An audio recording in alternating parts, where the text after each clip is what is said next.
Brady, how you doing? Well, I'm good. As you can see, I can actually see again. I don't know if you, Yay. I don't know if see the eye. It almost looks human again. Almost. Barely. Almost. Yeah. I don't know if our audience knows. I've been gone the last few weeks. A couple weeks I was traveling on business, and a very interesting trip into Tulsa, Oklahoma, to see Clay Clark, or to be part of a Clay Clark podcaster symposium, which I'll talk a little bit about tonight. Okay. And then I was in Tucson, Arizona. But last week I was out. I looked like a pirate. I had an eye infection. I could not see out of my left eye for a whole week. So I'm just happy to no longer have yeah, when you only have one eye, you have no depth perception. So I've been bumping into walls, and like people in the supermarket can like sneak up on my left side, and I couldn't see them, and I kept like knocking people down. So it's good to be normal again. So Well, let's not stretch that word too far. fair enough.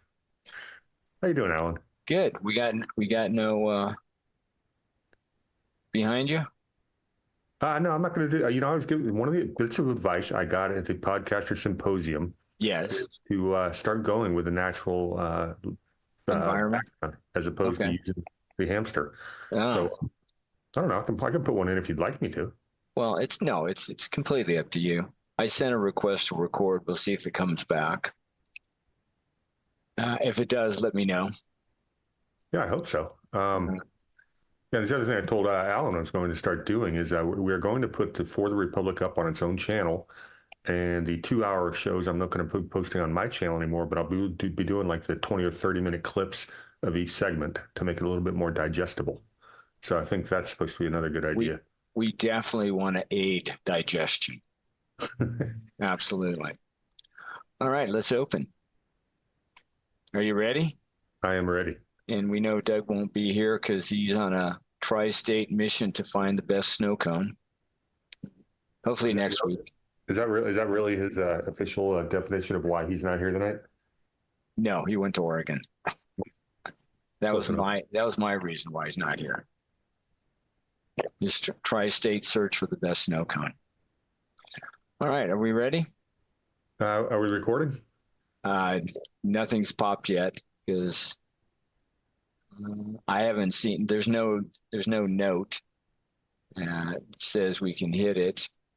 Well, And the good news there is I can probably track it down from the Patriot Soapbox Rumble channel and download it if we are unable to record ourselves okay, I in don't the know what. past. So I don't know why hopefully, we don't have Pam anymore, or well, just hopefully we can say something. someone behind the scenes. Well, let's just try to say something that's worthy of recording. How's that for a start? We always do. All right, here we go. Lead on, my friend. I am. This is another episode of For the Republic. With me, Brady, the War Hamster. Brady, welcome to the program. Thank you for being here. Thank you for having me, Alan. Of course. And hopefully Dougie will be here next week. Of course, we open with Whack-a-doodle. This is not that Whack-a-doodle, but I wanted to talk about it because it's, it's just interesting to get into this kind of history. And this is coming from a recent study. And I'm not going to get into all of it, but I just want to hit the highlights from this article. And that is, apparently Homo sapiens showed up in Africa more than 300,000 years ago, and finally started moving north 60 to 70,000 years ago, which started the global spread of Homo sapiens. And it is, according to this study, these hunter-gatherers spent thousands of years in an area, kind of a geographic hub that covered what would we call today Iran, southeast Iraq, northeast Saudi Arabia. Eventually, after 40,000 years ago, finally spread out. You heard any of this before? A little bit. Okay. And the whole goal, to figure out how, to unravel the mystery of how we wound up covering the earth. And, these people started as small bands, hunter-gatherers, because that's what you had to do to stay alive. You'd be in different environments. The climate would fluctuate between dry and wet. You pretty much hunt anything out there. And according to this publication, cave art soon appeared elsewhere after these people started leaving this hub, which might give you an idea that cave art started a long time ago. The upshot is that we're all out of Africa. We all trace back. There's only one race, human, Homo sapien. And start treating each other that way. Your thoughts? Well, it's funny you bring that up. I think once or twice on the show, we may have mentioned that a topic about climate change and the heating or cooling of the planet. Yes. Yeah, you do recall those conversations. Good, because I think I might be bringing up something along those lines later today. In fact, you got one to bring up? Go right ahead. I've got several, but we'll get there. But you talk about how, according to this theory, mankind evolved basically in the tropics. We're a warm weather species. And, I'm trying to remember exactly where I found this, but one of the better, shall we say, climate alarmism skeptic videos I've seen recently talks about how humankind, if it were 40 degrees outside in the shade, without any clothing or any other source of heat, we would basically die in a matter of hours or days, like minimum days. Really? We are built for a warmer climate than we currently have. Yes, interesting. This one was interesting. This one was kind of interesting for a couple of reasons. First of all, I did not know there were professional dart players. Did you know? Just because I used to be one of those people who watched ESPN 24/7, which meant I watched ESPN2 or anything sports related when I was younger. Yeah. And by the way, I haven't had cable, much less watch those in years. But back in the day, I was a big sports nut. Yeah, I did know there was professional darts players, and some of these people made hundreds of dollars a year, apparently. Hundreds. Whoa. Pounds, because it's the British guys who always won these tournaments. Well, this is a story about two professional Dutch women dart players, and they were part of their national team. They quit. They quit because the team allowed a transgender to join. And some of the comment, okay, these are women and they're serious about what they do and they're competitive. This isn't a hobby. Some of the comments from these two, one said, after all, we have worked so hard to be relevant and competitive in this sport. They're not happy. At some point, you have to make decisions if something goes against your feelings. You have to do what feels right for you. Hence my decision to leave the Dutch team. They didn't do this lightly. They didn't do this on a whim. And I'm happy to tell the story. I'm proud of them. They stood up for what they believe. And it may take even more of this to get this done. What are your thoughts, Brady? I think, first of all, good for them. It's a good line in the sand, and that's a good stance, and I completely support it. This whole transgenders in sports is set, relationships between the sexes back decades and generations. Even if you're a feminist, it set feminism back decades, although that may not necessarily be such a bad thing. That's a longer conversation. I do find it interesting that it's darts, which is probably one of the sports where the increase in testosterone and muscularity that the male of the species has probably isn't as pronounced. But it reminds me of the other sport where the someone else drew a line in the sand was chess. Yeah, I mean, in no way, shape, or form would you think males have an advantage in chess, but apparently that's the case. Okay. And there's a bunch of female chess players who refused to play against a male not long ago. So it's interesting that it's darts and chess as opposed to, I don't know, soccer, wrestling, football, what have you. There's now there are sports or activities where uh, men and women, males and females, compete equally. One is equestrian. It's just about controlling the horse.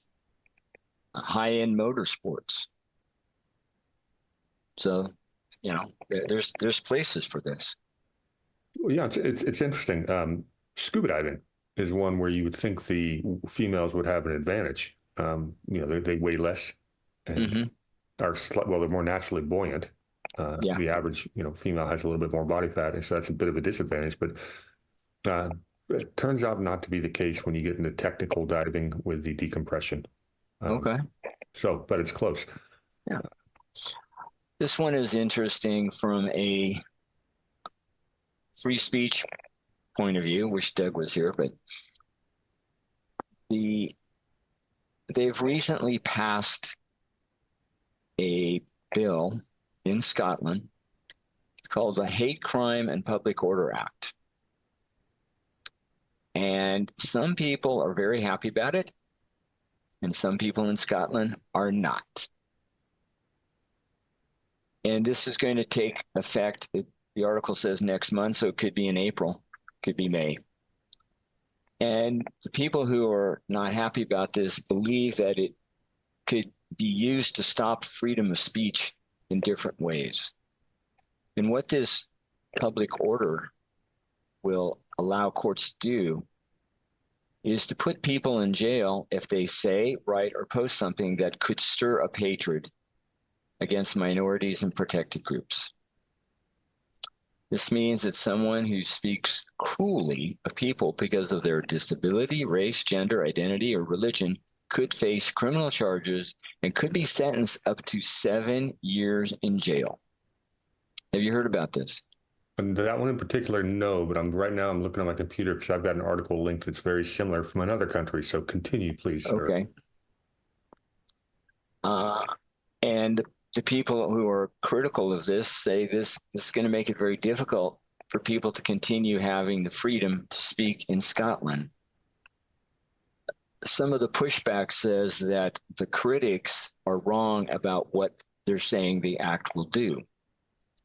According to this one policymaker, the act will not prevent any expression of potentially controversial views. The act will only allow courts to go after people who say things that are expressed in a threatening or abusive way that is likely or intended to stir up hatred. Does that sound vague? A little bit.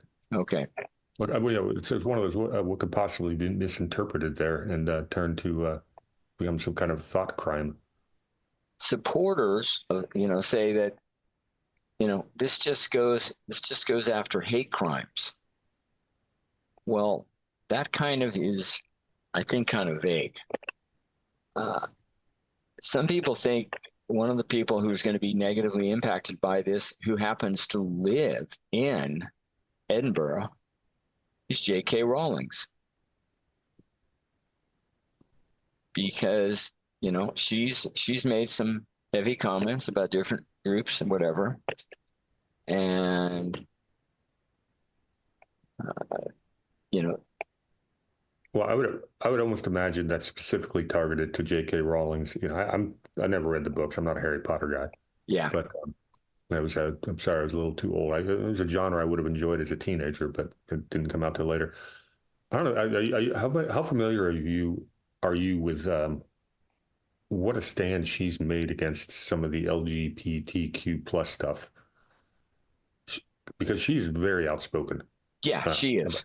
And she's got a huge target on her forehead. Oh, yeah. Now, others will say that, some people are concerned that, they'll come after performers. So those people may not be willing to travel to Scotland. And according to this, they will not go after performers. They may go after the promoters, but not the performers. So it's just interesting. This becomes very, it's too loosely defined for me. By design? Oh, I would never say that. That might be considered hateful. Well, let me show you the article that I brought. Okay, On the same please subject. do. Give me 1 second. Because it's what country? That was in England, or is it Scotland? Scotland. Scotland. Scotland. Remind me, what some of the great thinkers of the Renaissance, Reformation, etc. Didn't they come from Scotland? Uh, I mean, some of the great writers that inspired our founding fathers were Scottish. So that really, I don't know. But go ahead. I'll quote the names if I wasn't too busy trying to click buttons. No worries. So what I'm showing you here is a article from March 1st from the Revolver. Yeah. It says, revealed the blueprint to end free speech on the internet forever. Now, this is Canada. And what they're talking about, here we go. Marty Moore, who serves as the litigation director of the Justice Center for Constitutional Freedoms, told Lifestyle News that this new bill going through, it's Bill C-63 going through Congress in Canada, that I believe Trudeau's already signed, will allow... Wait a minute. He's already... You mean since this article was published, it got signed? I believe, yeah. Yeah, okay. I believe this has been signed. Someone can fact check me on that, but I think it's definitely happening. What this bill basically allows for is the creation of a new government agency with a broad mandate to promote, ready for it, online safety and target quote unquote harmful content. And it goes back to your Scottish law. Who determines what is harmful? And who determines what is safe?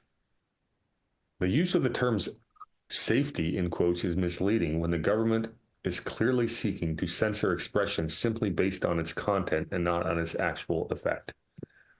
Moore noted this bill would also open doors for government regulation to target undefined psychological harm. Yeah, is that not thought crime, future crime, Orwellian at its best? Absolutely. Well, it's not just happening in Scotland. It's not just happening in Canada. We've seen them try to do this here in the United States. As we had the Department of Misinformation, which had a very short-lived life. Thankfully, there was a big pushback, but the Biden administration is not going to stop on this, especially leading into an election. And that brings up a really interesting topic that we can do right now, or we can push it later on. Write it down. Keep it going. Just remind me about TikTok. Okay, TikTok. Okay. You know what, Alan? Let's do it real quick. Go right ahead. So right now, going through Congress, both Republicans and Democrats are supporting a bill that allows them to say TikTok's owners have to sell it to some American corporation. And it sounds great because TikTok is, it's poison in many ways. It's terrible for kids. We know the Chinese version of TikTok is different than the American version. We know the Chinese are collecting data on Americans. To what end? You can use your imagination. But what's scary about the bill, which is supported by both parties, is that it's probably an open door to allow the government to force the sale of other online platforms, including something like Elon Musk's Twitter, Donald Trump's Truth Social, and others. Twitter is actually X, but okay. I'm not going to call it X. Elon Musk may be the richest man in the world, but he does not own a letter in the alphabet. There you go. All right, I'm going to draw. That's a line in the sand. That's not going to go there. It's always going to be Twitter, and I will not start Xing. I will remain a tweeter. Oh, that sounds really bad. I'll be a commenter. There you go. So that's a scary bill that's going through Congress. Just kind of along this, I saw this about a week or so ago. A teacher in elementary school got in trouble. Principal called her in. There'd been a complaint from a parent. And the complaint started with this. She greeted her students at the door. One young girl came through, one student, and the teacher said, "Good morning." Well, apparently this little girl was not having a good day So she complained to her mother that comment even further ruined her day. So the parent complained to the principal, and the principal complained to the teacher.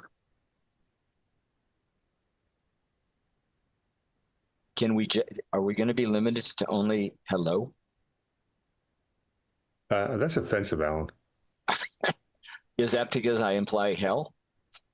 I don't know. I'll come up with a reason and get back to you. But whatever, anything you say, I'm going to find it offensive because Okay. because my belief system requires me to be a victim at all times.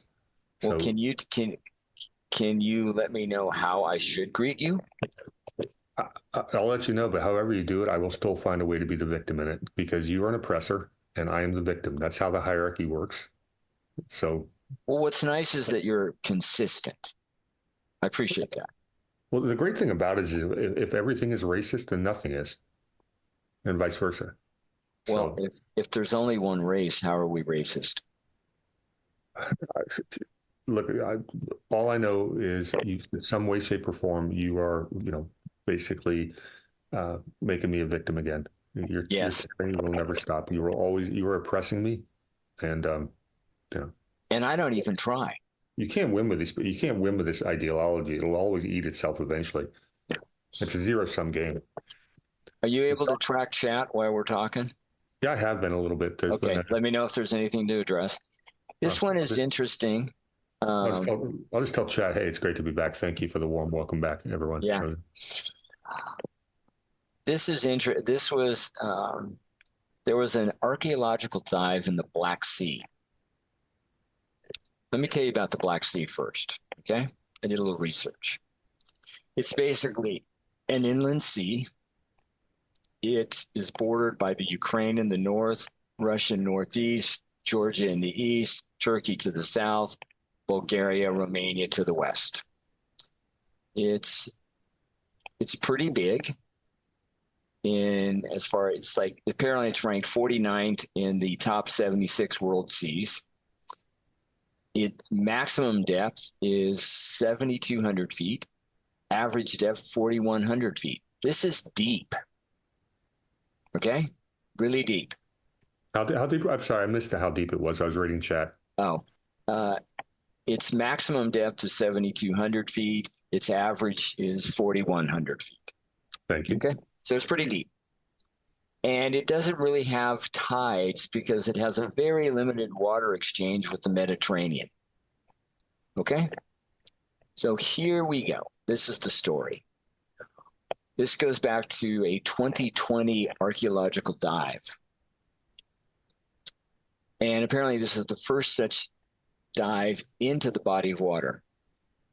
And what they found are ancient artifacts from a sunken harbor town that was once a trade hub. That's what the report says. Now, this site, I probably am not saying it right, but it's Kerpe. So Kerpe is about 60 miles from Istanbul. And this was a big commercial hub throughout the Roman, Byzantine, and Genesee periods. It was considered a safe harbor for trade ships traveling the Black Sea. A lot of stuff went through there: timber, coal, construction materials, you name it. Now, here's the interesting thing. This city, this harbor, was built approximately 1,700 years ago. So let's say 500. And it was consumed by rising seas 200 years later. Wait a minute. Rising seas in the Black Sea? You have this thriving commercial activity, a lot of people, a lot of ships, and the level of water in the Black Sea, which is basically an inland sea locked off, it got sunk 1,500 years ago. Was everybody back then driving their SUVs to their jobs at the coal-fired power plants? What was going on? What do you think, Brady? I think they had a bunch of cows. That was the problem. There's too many cows in the region. That's what caused it. Ah, okay. There was a cow population. No, it's interesting you bring that up because as if I got to bring in some of my scuba diving knowledge. Scuba. Yeah, Kirby's actually become, over the last decade or so, a really popular scuba diving site. You only have to go down to about 40, 50 feet to see an awful lot of stuff. Say the name again. I say Kirpe. Okay. Thank you. I don't speak Turkish or whatever language is of the day there. But the people I've talked to who've been diving on that site say it's really interesting. You don't get a chance to. A 50-foot dive is nothing. You don't have to be all that well trained to make that kind of dive. So you don't really get a chance to see ruins at that level. It's not like typically. Yeah, basically anywhere. So it's really spectacular. It took them a long time to find it, which is interesting. Yeah, it's a pretty recent discovery, and it's not that deep. Because we've talked about the dive I'd like to do is the 400-foot dive off of Japan, but no one's ever going to be allowed to do that, where they have all the right angles buildings that show that the water's risen 400 feet in the last 12,600 years, which is we know that happened, but yes. Yeah. But this one really illustrates your point, because if you do the math on a site that's about 2,000 years old, we'll just do back of the napkin math, and it shows that the sea level's risen about 40 or 50 feet. And, we're talking about something about, I don't know, 8 times longer. Yeah. Getting back to 12,600 years ago, and you're talking about 400 feet. Well, to my math, that's both is 8x 8x. Seems to me that the pace of the rising of the ocean hasn't changed much in 12,600 years. Yeah. So, I mean, that's rough. I just find it interesting that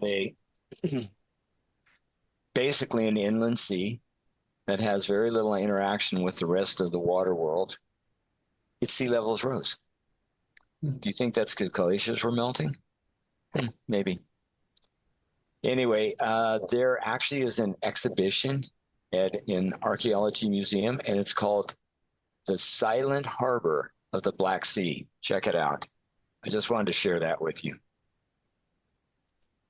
Let's see, what else we got here? Well, this one's going to be fun.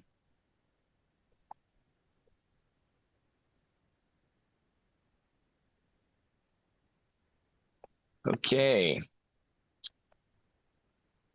Kamala Harris has announced that there will be funding, $750 million funding to create a new, I'll just call it a thing, at the federal level. Now, I wish Doug was here, because he could explain to me exactly where the authority to do this is in the Constitution. I'm going to guess. I can answer that for you. Where? It's nowhere. Whatever. I don't even know what you're saying. I'm just telling you it's not going to be there. Okay. This is the name of this new thing. The National Extreme Risk Protection Order Resource Center. This would be, in essence, according to this article, a way of implementing red flag laws, which allows firearms to be confiscated from individuals who are deemed by a court to pose a threat to themselves or others. Deemed by who, Alan? By the court. Okay. The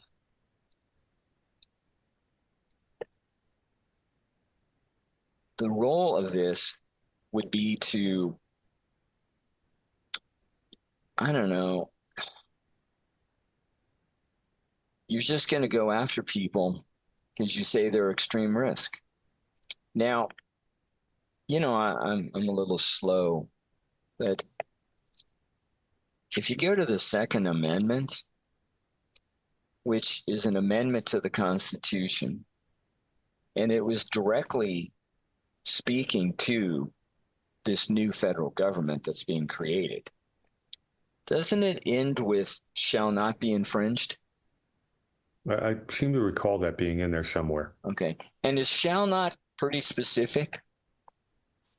No, there's not a whole lot of ambiguity. I didn't think there was any. So this, if this is something to be done, to me, this is to be done at the state level, not the federal level.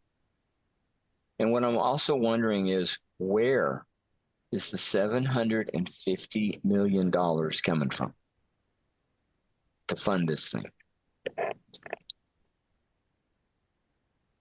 Any opening thoughts? Well, we could spend the next hour on this topic. So the question is, how deep do you want me to go into as we start talking about the Second Amendment and incorporation of the Bill of Rights? So I'll let you lead on this one. Okay. Well, to me, this is just an example of a very clear example and scary example of, I don't care what the Constitution says. I don't care that I swear an oath to protect and defend. I will ignore it to do what I want. And I will ignore it to infringe on your rights as a citizen. And I will get you to pay for it. Not good. But it's like the Supreme Court judge that we talked about last week, who felt that the First Amendment was kind of getting in the way of the government doing what it wants to do. What the federal government will do and has been doing for more than 200 years is try to, using Doug's best analogy, it's a beast that we put shackles on, and it's been trying to escape the shackles. It does this incrementally, one step at a time. It's the boiling frog. The analogy that I like, really, if you take a dog and put him on a chain, and he's got a bunch of room to run around, and you shorten that chain by one link every single day, after a few weeks, you can have a dog on about a 2-foot length of chain, and he won't even notice his freedom's been taken away. And that's what they're doing to this country. Yep. That's exactly what they're doing, one chip at a time. The federal government is not sovereign in any way, shape, or form. This is absolutely self-evident by the very existence of Article 5 of the Constitution. And Article 5 of the Constitution, it gives the sovereign states the ability to meet in convention, and if they so choose, they can abolish the federal government altogether. The federal government is not a sovereign in any way, shape, or form. It is an entity created for specific limited purposes. Now, the fact that we've never used Article 5 is a different conversation for another day. But the fact that it exists and is part in our founding documents tells you de facto that the federal government is not sovereign. So if for it to continue to try to take away our God-given natural rights, that's the nature of a federal government. That is what tyranny is. The largest employer of any corporation in the world, and I'm not saying the U.S. government's a corporation or any entity, the U.S. government employs over 2 million people. That does not include the military. There's no company in the world that's anywhere near that. It is the ultimate bureaucratic nightmare, and its entire nature is to expand, and to do so, it must expand its own powers, and to do so, it must take away ours. And that's where this is coming from, death by 1,000 cuts. Crazy. Some people might say that I think what we would refer to as natural rights, creator-given rights, well, that's just kind of made up because there is no creator. How do you deal with that? Well, if the government can take away your rights, that means that you have to think that they grant your rights. And does that not make that the government the deity itself, which is what it wants to be? But if your rights are natural and God-given, they cannot be taken away. Right. But if somebody outside, just in the conversation, takes the alternative position, what do you say? I think that's why the key phrase in there, because with founding fathers, they are natural rights, and your right to self-defense is inherent. That's you can have that. Please try to explain to me why I do not have the natural right to defend myself. Right. Because that isn't, you don't even have to bring in God into that conversation to the atheists. I like that. Thank you. This one's scary. This is taking us into Afghanistan and the Taliban. Well, the Taliban basically is now completely out there. And their supreme leader, they have a supreme leader. He's declared that women who commit adultery will be stoned to death publicly. We'll flog them in the public and we will stone them. And for those who are against this, well, he says we, being Taliban, we do it as God's representative, and you do what you do as the devil's. Have you heard about this? That the Taliban actually has a, shall we say, an inflexible version of the Quran? No. Yeah, I have heard that. Yeah. Apparently, who doesn't enjoy a good flogging from time to time? And stoning to death.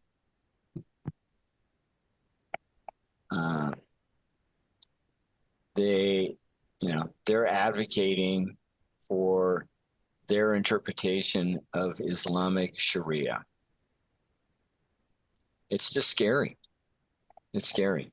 Well, where it gets fun, and please correct me if I'm wrong, because I'm certainly not a scholar on Islam, but I've been told that in the case of adultery, the woman gets the good flogging, public, mind you. Right. No point in having a flogging unless it's public, because we must have entertainment. Yes. But the woman gets flogged and stoned to death, but what is the penalty for a man? Apparently there isn't one. No. That's what I'm told. I don't know if that's factually correct, but I think that's correct. Yeah.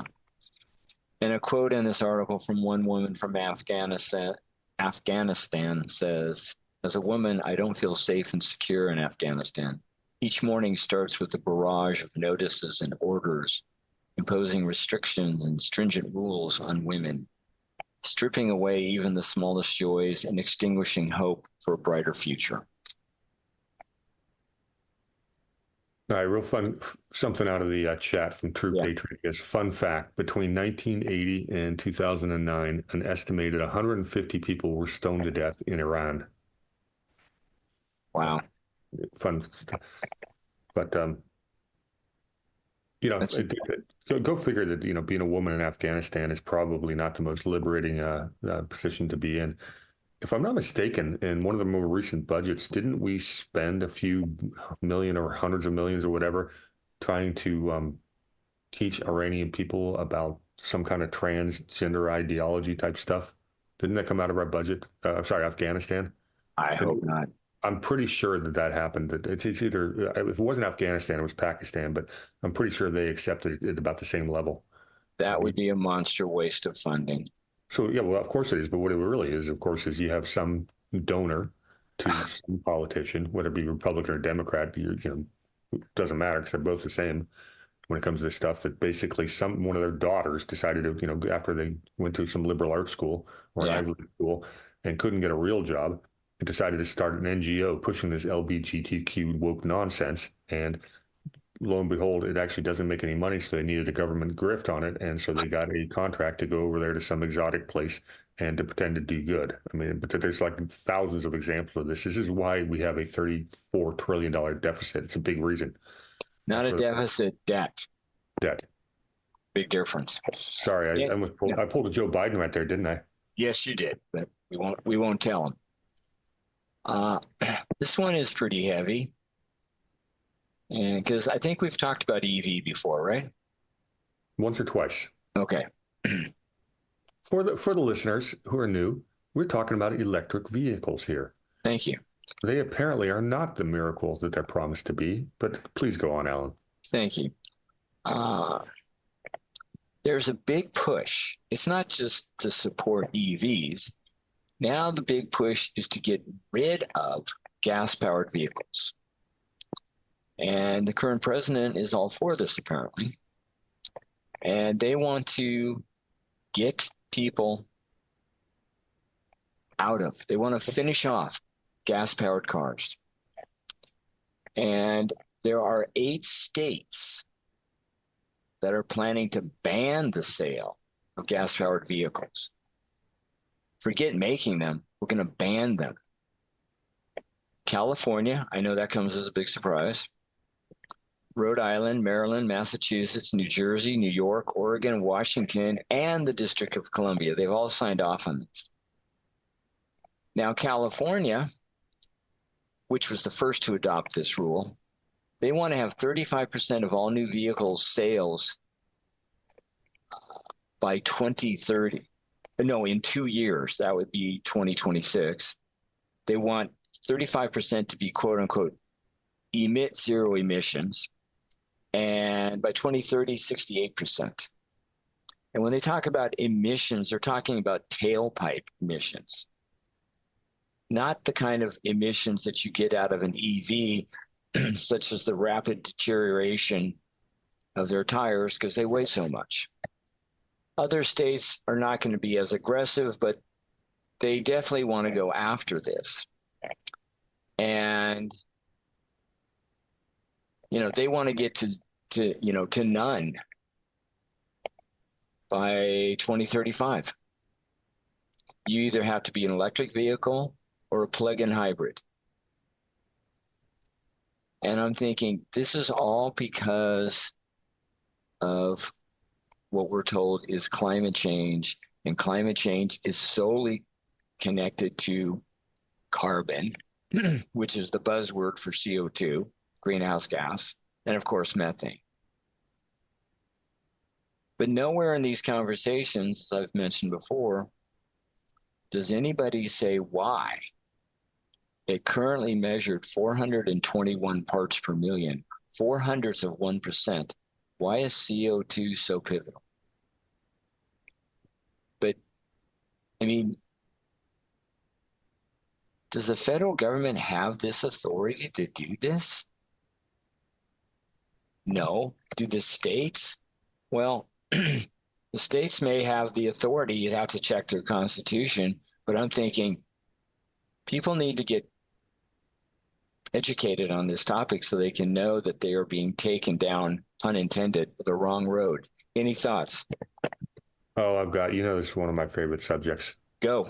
I was hoping your monologue would go, your little bit of that would go a little bit longer because I'm trying to track down a brilliant article that I had saved a few weeks ago. If I'd been on, I would have shared it with everyone. I'll track that down later because we will be talking about climate more tonight. You asked the good questions. First of all, does the federal government have the right to do that? Absolutely not. That's not regulating commerce. The Commerce Clause can never be stretched to that. Do the states have the ability to do that? Yeah, they actually do have the authority to do that. The question is why? Based on those states you named, I'm about to, pool all my money. I'm going to buy an auto dealership in Idaho. All the people in Oregon, Washington, California have to buy from me. I'm going to be right there on the border of those states, and I'll make a bundle on that. I'm just wondering sorry for interrupting, if they could get this thing done where they ban the sale, are they going to ban the use? Well, my question for you is going to be are they banning the sale of new ones? Well, what about used? What if I already own a gas guzzling SUV? Can I sell it to somebody else? I haven't read the thing, but accordingly, this is to effort to finish off gas-powered cars.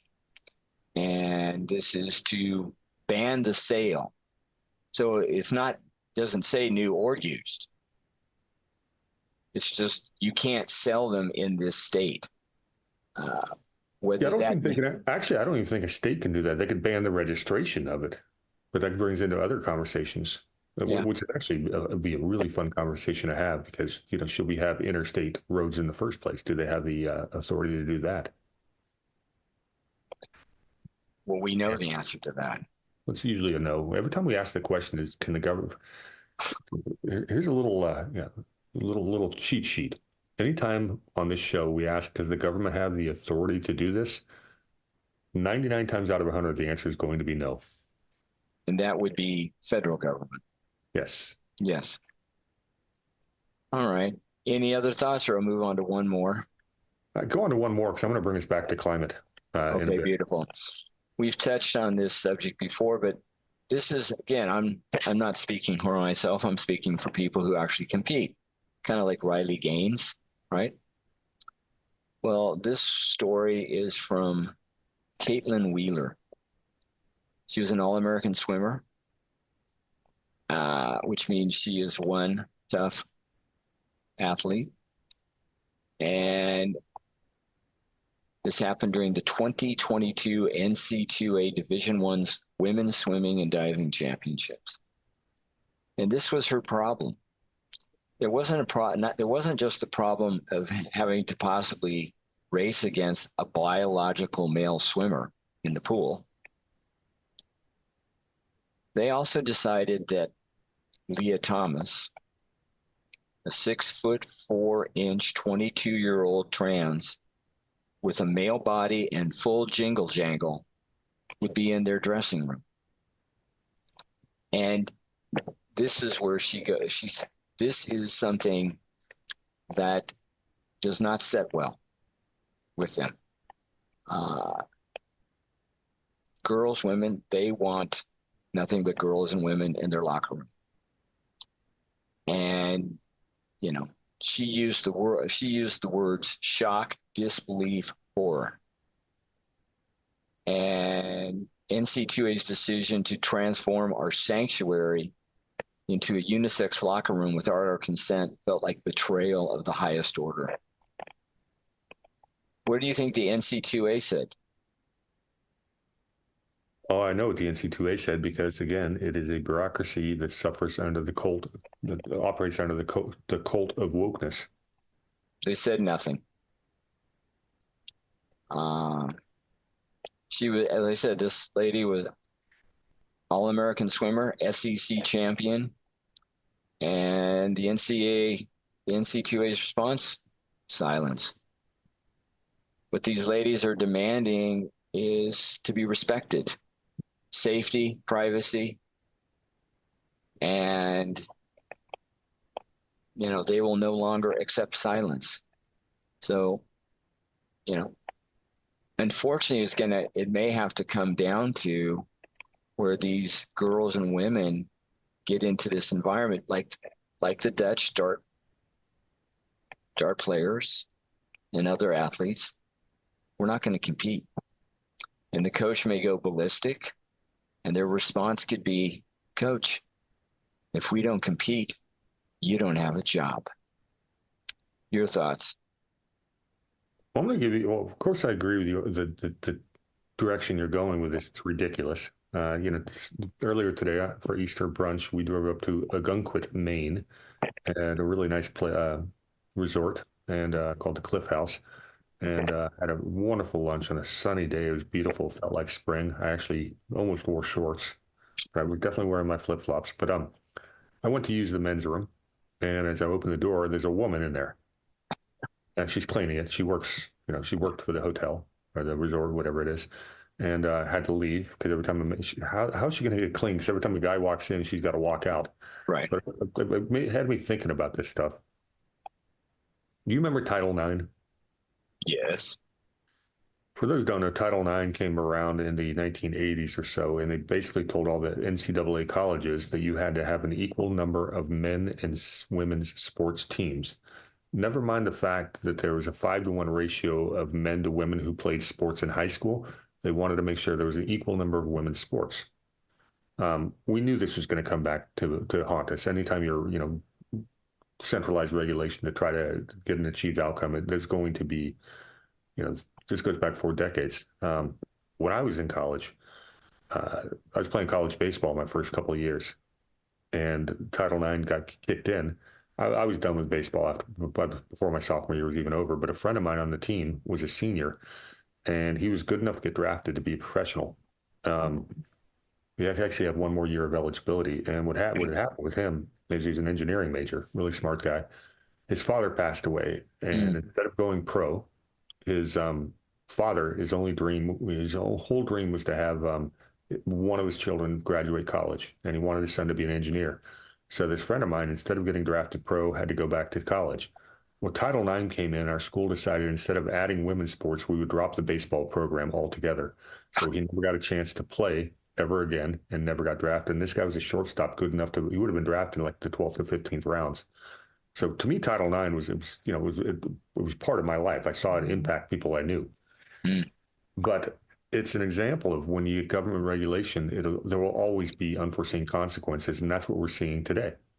This is a relic or the offspring of government regulation, and now they can't get out. Now you get like I say, the church or the cult of wokeness getting involved in this stuff, and the unexpected consequences are always going to happen.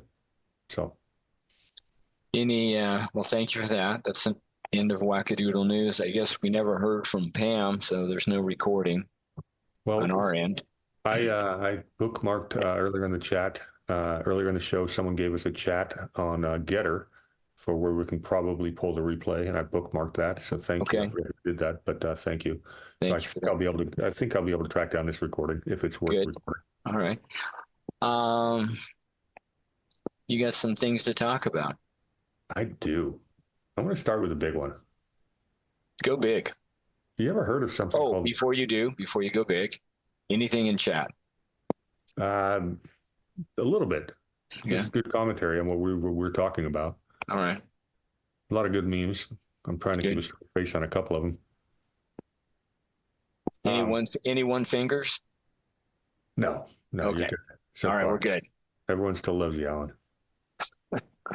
You ever heard of something called the Nuremberg Code? Yes. Now, just to the best of your recollection, do you recall why the Nuremberg Code came into existence? I think war crimes. But more specifically, it was medical experiments on human beings without their consent. Right. All right. That would be a result of WW2. Exactly. Well, I'll give you some background on that. I'm gonna be doing a video on this in the next month or so with somebody very knowledgeable about this. I won't let the cat out of the bag quite yet, but it's a descendant of a school of philosophy known as technocracy, where they dehumanize people. They thought that the really smart guys, we call them RSGs for short, were so smart. The RSGs are going to run the world. And that philosophy got into Nazi Germany, and they started experimenting on human beings. That turned out to be a very bad thing. And so I pulled up the Nuremberg Code. I want to read it to you. The first one. This is the entire world getting together saying, okay, we're going to put this in place to make sure this kind of crap never happens again. And this goes back to when? Just post-World War II, 1949. Thank you. It came out of the Nuremberg trials, and I'll go off on how a lot of those were a sham, but the Nuremberg Code made a lot of sense. I just want to read this Article 1 of it. Okay. It says, the voluntary consent of a human subject is absolutely essential. Okay. This means that the person involved in an experiment should have the legal capacity to give consent, should be situated as to be able to exercise free power of choice without the intervention of element of force, fraud, deceit, duress, overreaching, or other ulterior form of constraint, coercion. Come back to that word. It's my favorite part of this. And should have sufficient knowledge and comprehension of the elements of the subject matter involved as to enable him to make an understanding and enlightened decision. Was that followed during the COVID crisis? Oh, absolutely. Okay. The sarcasm just dripped off your computer. Yes, thank you. Yeah. When you talk about coercion, when you've got celebrities, Travis Kelce and other people like that telling you, get the damn jab, that's coercion. When you've got the government running ads all over the radio, television, your podcast saying safe and effective, even though there was no such thing, that is coercion. Well, I'm going to interrupt for a second. When you redefine those two words, it could be. I don't think there's a clause in here that says you get to redefine, but I'll continue. Thank you. This latter element requires that before acceptance of an affirmative decision by the experimental subject, there should be made known to him the nature, duration, and purpose of the experiment, the method and means by which it is to be conducted, all inconveniences and hazards, keyword there, reasonably to be expected, and the effect upon his health or person which may possibly come from his participation in the experiment. It's not really that's not really soft language. It's pretty clear what the intent here is of informed consent. And some of it is like near the end, all inconveniences and hazards reasonably to be expected. This is absolutely brand new. We don't know them all. And we can't really tell you what the effects will be in the future because we don't know. Which, I mean, if that's what you know, that's what you know, and that's what you tell the person. Had the health authorities, the government, the experts told us, look, we've got this experimental treatment. It's not a vaccine. No. And it's got to, perhaps it can help shorten the duration of any kind of infection. It will not stop the spread. We don't know if it will or not. Then you can make an informed decision. But they didn't say that. Mm. The government's entire job in these situations is to give us the best information available, both pro and con, so we can all make an informed decision for ourselves. That's what you do in a free society. That's not what happened throughout the Western world. I agree. To me, the decision had already been made. You were told what to do. Yeah, the question is who made that decision? Now, I've got my thoughts, but when you get public health officials almost unanimously throughout the world, and the ones who wanted to speak out couldn't because they were afraid of losing their jobs. And I've spoken to many medical professionals in the last few years of how they go, that's great that you had the guts to stand up and not get vaccinated. I wish I had done the same. I had a test done a few weeks ago in a local hospital just to make sure that everything's functioning the way it's supposed to be. Mm-hmm. I got good results, by the way. My health is better than it can be expected. But the nurse, I don't think she was a nurse, she was some kind of technician that was applying the test, was talking about this stuff. And what she told me is she was working at a Boston hospital and left because she wouldn't take the jab. And, I guess her and her husband were pretty well off. So they just took a little hiatus and went sailing for a year and a half. And Wow. then she came back to work at a hospital in New Hampshire. The funny thing is, that's great for her that she had the ability to do that. A lot of people didn't. Right. Not everyone can just pick up and leave. They lost their jobs. And I'm pissed. I lost my father to this crap. So this is personal to me. So I'm going to probably be hammering this topic for quite some time. But needs to be. Yeah. There will be no forgiveness for me. It's funny. The Tucker Carlson came out over the last day or two and said they owe us an apology for getting everything wrong. And they owe us an apology, but there's not going to be any forgiveness for me. This is what they did can never be forgiven. Well, it definitely should never be forgotten. The fun part about this technician, this woman who, apparently made the right decision on the vaccine, she got it correct. She goes, they hadn't been tested.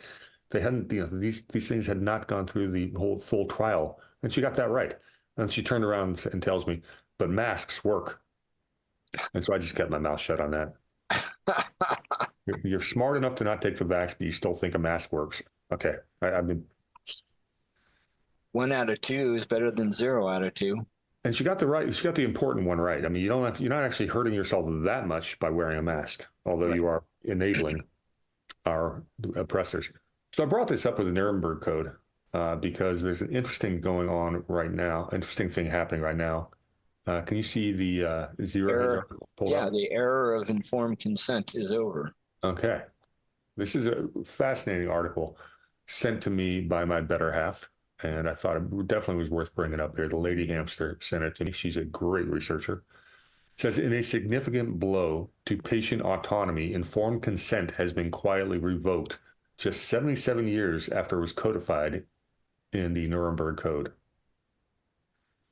So on the 21st of December, 2023, as we were frantically preparing for the festive season, the Department of Health and Human Services and the FDA issued a final ruling to amend a provision in the 21st Century Cures Act. Are you familiar with the 21st Century Cures Act? No. I suggest we should be, because this thing is pretty darn Orwellian. This allowed, here's quotes, an exception from the requirement to obtain informed consent when a clinical investigation poses no more than a minimal risk to the human subject. Well, who determines that? And yeah, so who determines that it is minimal, and what happens if it's not? Well, exactly. Where's the appeals process? And it may be minimal, but if somebody knew that this is a possible, they would have said no. Sure, and just don't do it. Well, here's the good news, of course. This ruling went into effect on January 22nd of 2024. Now, on my calendar, that's about 2 months ago, which means it's already standard practice across America. So what is the 21st Century Cures Act? It's a controversial law enacted by the 114th Congress. Remind me, aren't Republicans in control of the House? Maybe. Yeah, I believe, well, theoretically they are. Okay. And so this passed under Republican congressional leadership. In 2016. The law itself? No, it went into effect in 2024. Well, it says it is a controversial law enacted by the in January 2016. With strong, very good. You got it. You jumped ahead of me. Okay, so that's 2016. We had that was Obama was still in office, and we had a Republican majority in the House and the Senate. Correct? Okay. You know better than me. Yeah, I believe that's accurate. So these were Republicans who did this, with strong support from the pharmaceutical industry. Now, why in the world would the pharmaceutical industry lobby for this? Well, because they care. They do. Because it's safe and effective. This act was designed to, it gets fun here, accelerate the discovery development of 21st century cures and for other purposes. What's other purposes? Well, interesting. What year did COVID apparently hit the world? 2019, 2020. When was this bill passed? 2016. Huh. Interesting. So they had a bill in place before COVID. My spidey sense thinks that maybe there's a connection there. And when you start talking about the plandemic, all right, this points towards that. But I don't want to be a conspiracy theorist. So no. Rein me in if you could.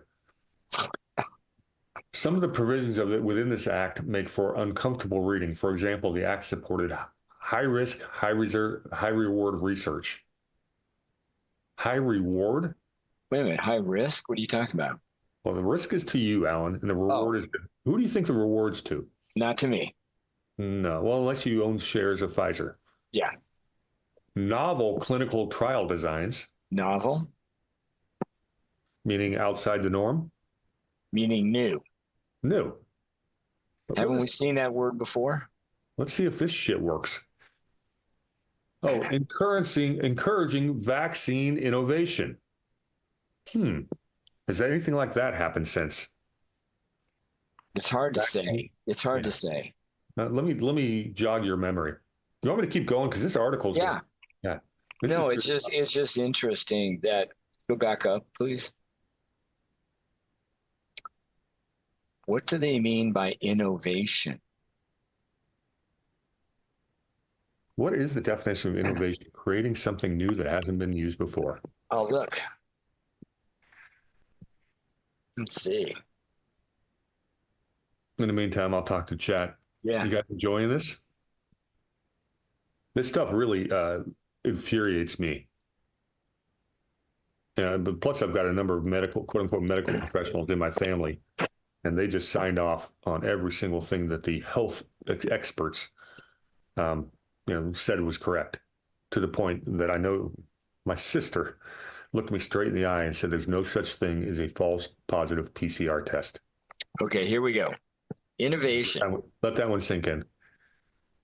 The process of bringing about new ideas, methods, products, services, or solutions that have a significant positive impact and value.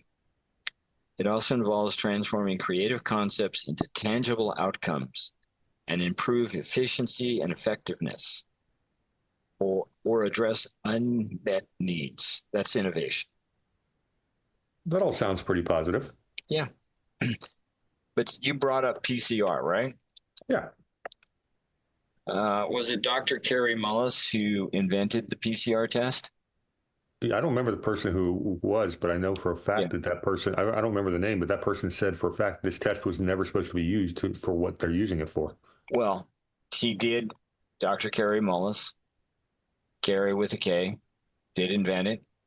He won the Nobel Prize. That's pretty good, isn't it? It's sometimes. Yeah. It's lost a bit of its austere. It's lost and some of its luster. You'd think if you won the Nobel Prize in chemistry, you know something. Perhaps. And he is quoted as saying that the PCR test was not to be used for diagnostic purposes. It was only for the lab because of the way it worked. And the way we applied it, that basically you could take a piece of bacon and it would test positive for COVID, because if you run through enough cycles, everything eventually will find a trace of something. Right. So, and it was a problem. We were running it over 40 cycles, and the proper should have been 28 to 32 would be the max you should have used to have any.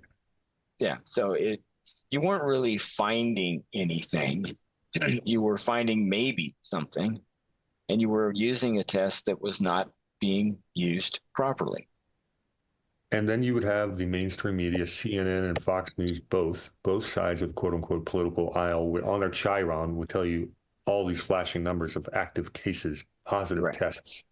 And you might have Nancy Pelosi coming out of nowhere saying, testing, testing, testing. You must get tested. Well, that's not part of the protocol of how you deal with a pandemic in the first place. Right. Nor lockdowns or anything like that. But we're going to, but if you get a wee bit. If you get tested, we'll find it. Exactly. And obviously they did this for a reason.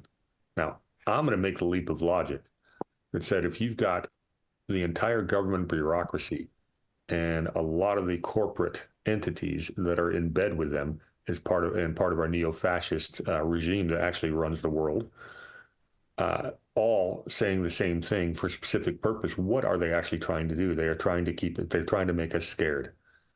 This is Hegelian dialectic. When they make us scared, the government and the powers that be are able to seize power they wouldn't otherwise be granted under the Constitution.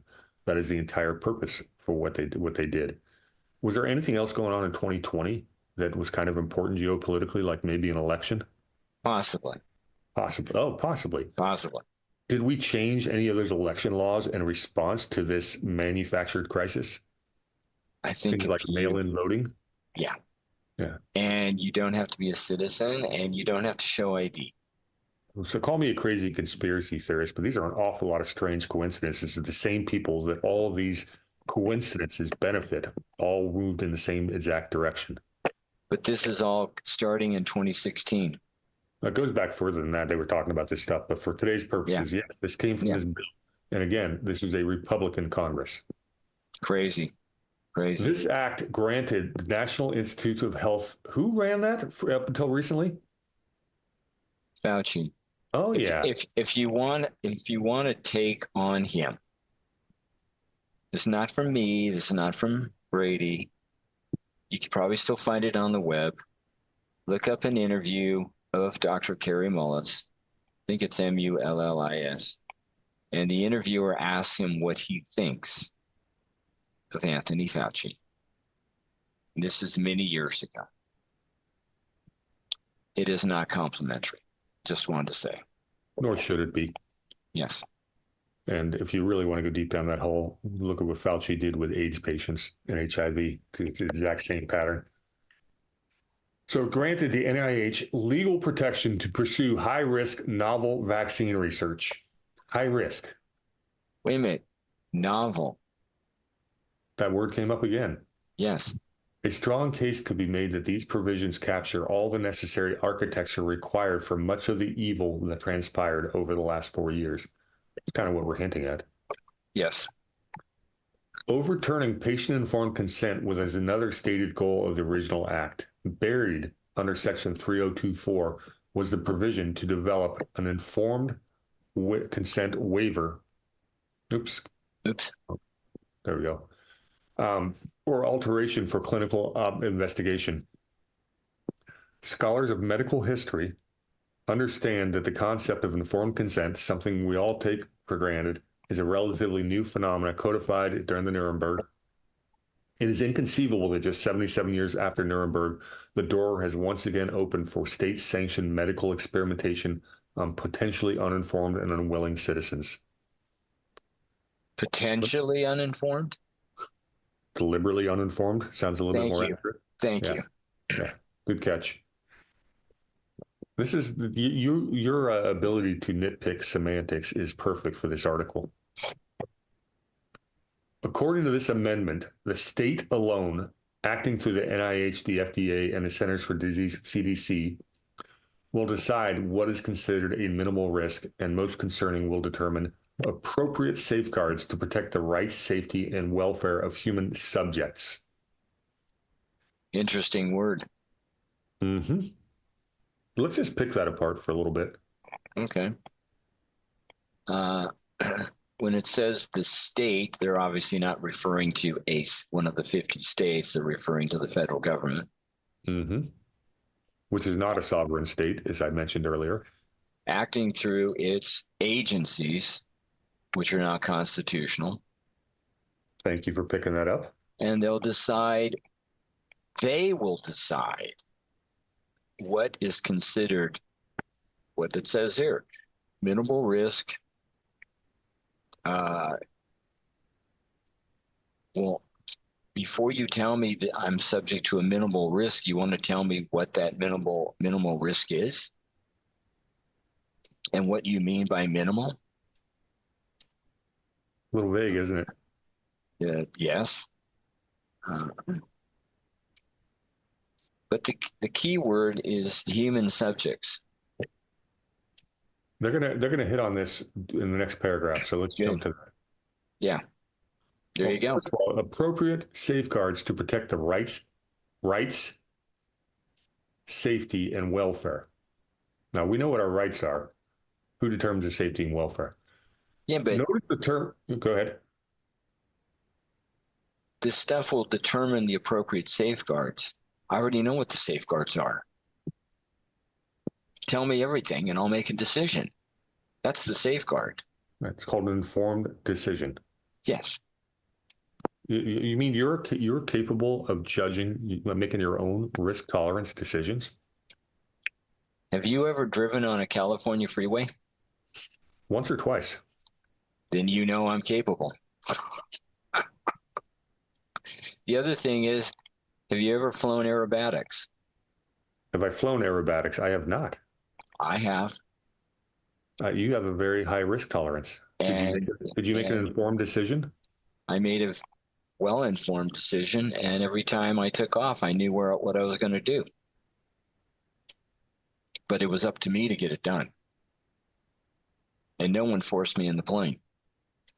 So same thing with scuba diving. When I was a scuba instructor, I would explain to people this is a dangerous sport. If it's done wrong, you can die. That's the interesting thing in scuba is, which I did briefly for a while when I was young. At 20 feet, it's not a big deal, because if the tank if the respirator stops working, whatever, you can make 20 feet straight up and you'll be okay. And if you needed more buoyancy, you ditch the belt, you're going to go up. It's not a big deal. You're down 200 feet, it's another game. I just have to, it's funny that you mentioned ditching the belt, because that's how 98% of the scuba world is taught. Yeah. And in our world, the technical divers, we think if you're properly weighted, you never have to ditch weight. Okay. That just means you're overweighted to start with, which is how everyone's taught to dive. But I don't want to go into a scuba diving mantra. But I will your analogy worked. So I will tell you this. Again, limited experience, but I do have some. I did get certified when I was young, and I hadn't dove forever. I was in Australia. Uh, Guy took me in a pool, confirmed I could do it. I got to dive at the Great Barrier Reef. No, I am jealous on that one. And Oh, I'm yeah, glad you brought up the Great Barrier Reef. Was it pretty okay. healthy at the time? As far as I know, there was no discussion about it not being. The thing that we did learn was, and I will tell you that I we took two dives that day. The first dive, I blew through that tank so fast, huffing and puffing, but I made it. The thing that we were taught was that you don't have to go that deep to see much life. It's like not even 50 feet down. Uh, and if you saw the big clams, okay, if you saw a really big clam, you could put your hand on it. If you saw a small one, don't touch it. Because if you touch the inside of a small clam and it shuts down, you ain't getting your hand out. No, that was neat to see, and the clear water and just being there. Go ahead. We'll touch on the Great Barrier Reef if we get to my climate story, but let's finish Okay. up this article. So we nitpick the term subjects, and so did this article. Notice the term subjects, not patients, persons, individuals, or citizens, but subjects. They are completely clinical. In asymmetrical power relationships, such as clinician-patient, it is understood that the passive subject will comply with the rulings and mandates of their medical masters. I think that's a beautiful sentence.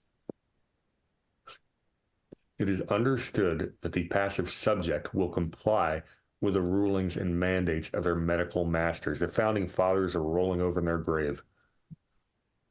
The use of the term subjects also serves to dehumanize. The dehumanization of populations was a critical component of Nazi human experimentation, and as Hannah Arendt argued, it is an essential step towards denying citizens the right to have rights. Just want to read this last paragraph and we can move Please. on. Okay. This ruling also allows researchers, their misguided evangelical billionaire backers, to potentially pursue dangerous experimental programs such as Bill Gates' mosquito vaccines, mRNA vaccines in livestock, and vaccines in aerosols. This act encourages these novel and high-risk programs with medical studies approved as minimal risk by the regulators, no longer requiring researchers and pharmaceutical companies to obtain patient consent.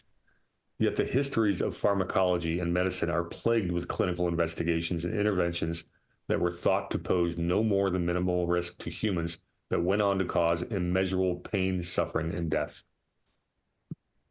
Mm-hmm. So you can understand why I brought this. I'm glad you did. Here's a neat looking ad. Anti-hunting. All right, I'll stop the share. You can understand why I thought this article was worth bringing to your attention. Oh, absolutely. It's what's the name of that act again? Real quick, I got it for you. The 21st Century Cures Act, CURES. And it's not an acronym. You know the drug thalidomide? Not a real good basis. We're not friends. Okay. It was a drug that was administered to pregnant women back in the day.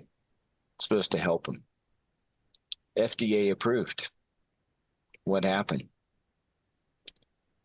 The women who took it gave birth to deformed babies. They finally took it off the market.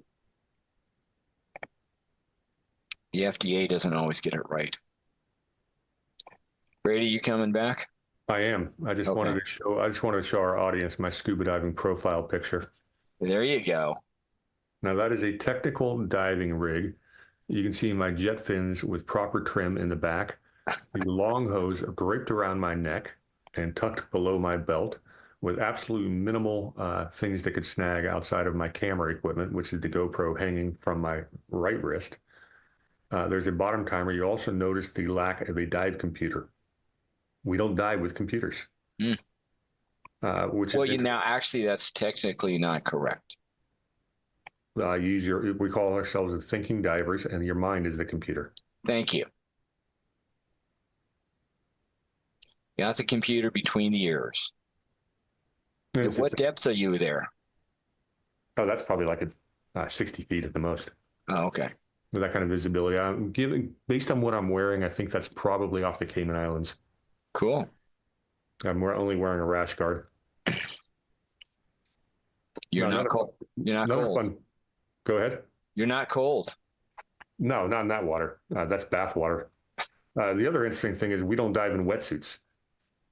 We dive in either a dry suit or skin. Okay. There's a reason for it. You talked earlier about ditching weight. Yeah. Well, a wetsuit is made up of what? Rubber. It's basically compressed oxygen. There you compressed air. And pressure makes that neoprene expand and contract based on the pressure, which means you have different buoyancy at the surface, difference at one atmosphere, difference at 2 atmosphere, which is 33 feet. And you have less buoyancy every atmosphere you go down at 66 and 100 feet. So your buoyancy is, when you're at 100 feet, your wetsuit is not giving you any lift. Now, if you have to ditch weight for whatever reason to surface, now you start going back up to 66 feet to 33 feet in atmosphere. Your wetsuit is gaining buoyancy the whole way up, and you have no ability to control your ascent, which means you are going to get the bends. That does not happen with a dry suit. It does not happen when you're diving in your skin. Which is considered a bad thing, right? Getting the bends, yes, it can kill you. So that's what the top technical diving agencies, none of us will dive with wetsuits. There you go. What else you got for us today? Can you spend about 60 seconds entertaining the crowd so I can get it loaded up on the other screen? You want me to sing? Whatever it takes. I don't know. Play some music. Give us an interlude. No, I didn't put any up. I will say this, since we have time, I'll do a little self-promotion. You can find me typically Saturdays on radio, KMET 1490 AM, and I say AM because it's in America. You can find that out on the web, Saturdays, Constitution Radio, typically hosted by Douglas V. Gibbs. Check us out. We talk about the Constitution, everything related to it. Sundays, obviously, here. My website, FedEd, FEDED.us. Not only can you learn about the basics of monetary system education, there's a new tab which has articles that have been published in The Flame that I've written. Check them out. And I know that Brady may be talking about this later today or next time, that about a year ago, I gave 4 a little over an hour classes on my FedEd in Oceanside, California. That Brady was kind enough to record them, and they're going to be going up on the web where you can check them out. Was that enough time, Brady? It was enough time. Yay. Speaking of which, I did listen to a good chunk of the radio show yesterday. I got about the last 65, 70 minutes of it. Okay. I was getting interrupted, so I didn't have the ability to call in and harass you guys as much as I wanted. Shit, that was sad. It was. Bear with me 1 second. I just accidentally signed out of DLive, so I can't see the chat anymore. So let me get back there. Well, we want to see the chat. I do. Okay, I now see the chat. Hi guys, I missed you.